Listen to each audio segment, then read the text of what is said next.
gure hautagaia den Taxori eman nahi dotitza, berako bete dakien moduan marrazkien bidez azalduko digu nora ikusten dituen alderdiak hauteskunde hauen aurrean. Zurea da hitza.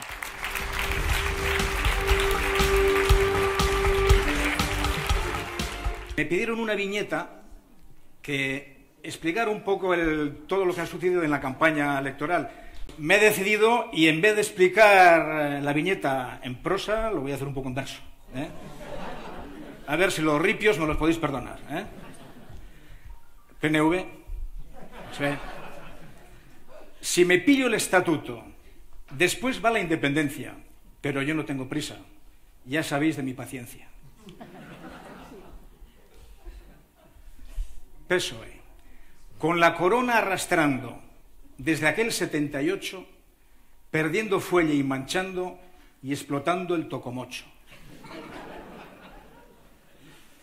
Podemos, todo lo que sube baja, es una ley general. Como abajo no haya paja, el ostión va a ser total.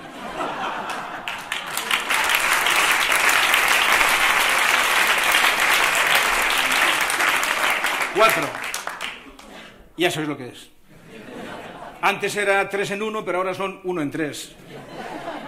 Los chicos del trifachito quieren llevarnos al huerto. Ándate con ojo, Óscar.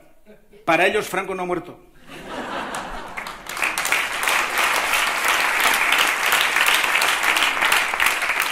Aquí todo cambia. Izquierda, luz y colores. Esto es lo que proponemos. A las urnas, soñadores. Aquí el futuro ya es nuestro.